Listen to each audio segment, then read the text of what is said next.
After 15 plus years working in different institutions and organizations and talent development roles, I've seen thousands of careers stall. And it's usually because of five mistakes that people make that we're going to talk about today.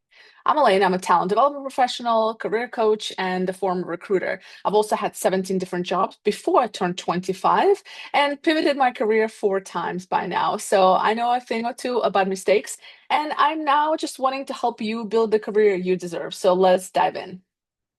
All right, mistake number one, leaving your career development to your manager, HR, supervisor. Oftentimes I see people come into organizations or, kind of stay stagnant in organizations because they're just waiting for people to invest in them. They're waiting for the manager, the supervisor to come in and say, this is what you need to be doing to grow your career.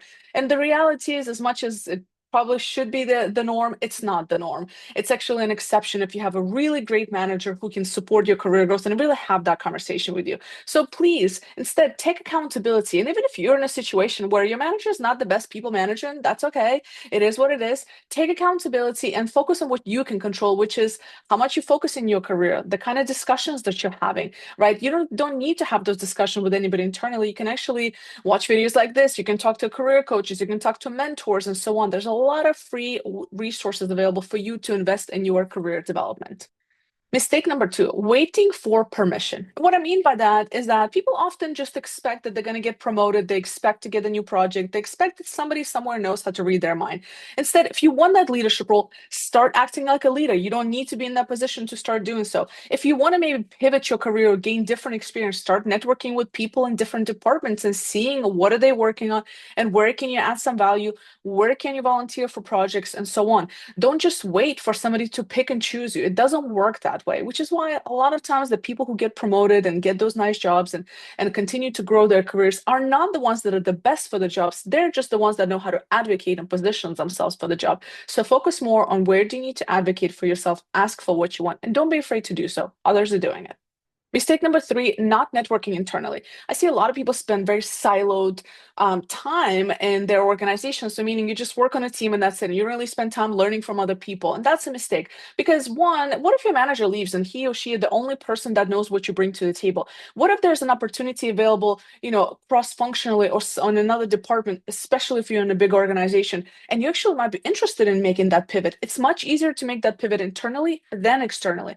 Also, you never know what you can learn and the relationship that you will build with people in different departments. We live in a world of uncertainty right now. So no job is safe, no job is guaranteed, and so on. But what does help manage that uncertainty is the relationships we build. And you have access to all these different people in your organization. So here's what you should do. I would recommend just maybe once a week, twice a month, you choose your own consistency with it, the keys consistency, and really just spend time getting to know people in different departments, right? It could be in a water cooler conversation, maybe just helping them on a project, see what's going on in different departments where they might be looking for somebody with your skill set. Again, probably volunteer kind of opportunity, but the point is to get in front of people that you normally don't see in your day to day. So start there. If you have lunch, coffee, company gatherings, and so on, definitely attend those. Choose one a quarter, one a month, whatever makes sense for you. You don't have to do it every day, every week, but start building those relationships internally. Mistake number four, you stopped learning. You got comfortable. You feel like you kind of reached a certain level in your career where you don't really necessarily need to learn. And that is a huge mistake. We live in a world of uncertainty.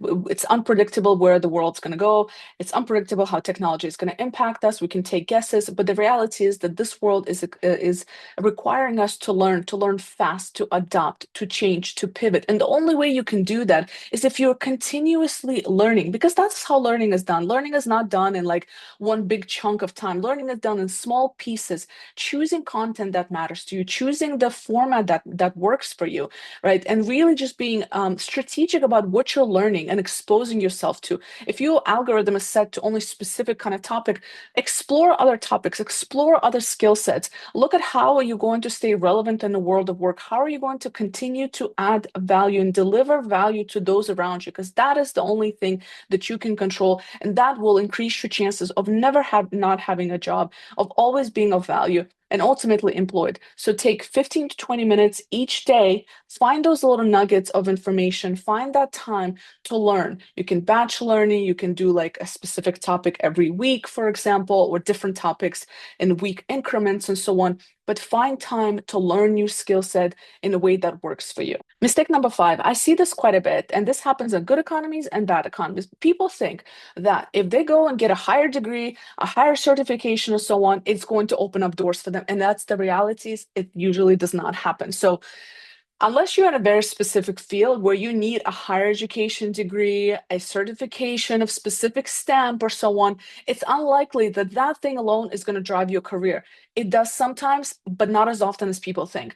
I would instead focus on what skill set, what value can you add to your overall profile that will be attractive to your employer today, to the future employers, to your overall career, business, wherever space that you're in. That is what matters. Experience, building relationships, not necessarily that next degree. And it's easier to just go, oh, I just need the stamp. I just need to get that degree. But the reality is it's going to distract you from actually focusing on the job you have today. It's going to cost you money most often. And ask yourself, is this actually going to give me what I think it's going to give me?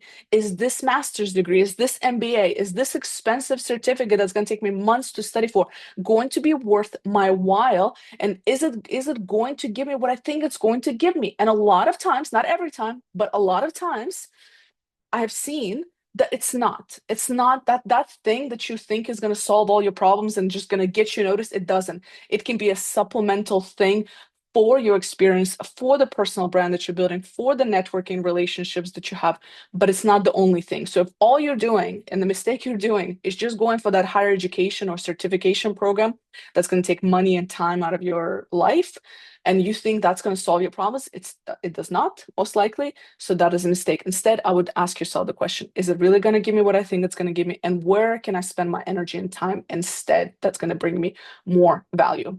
If you made even one of these mistakes, you're not alone. I've definitely made some of these mistakes.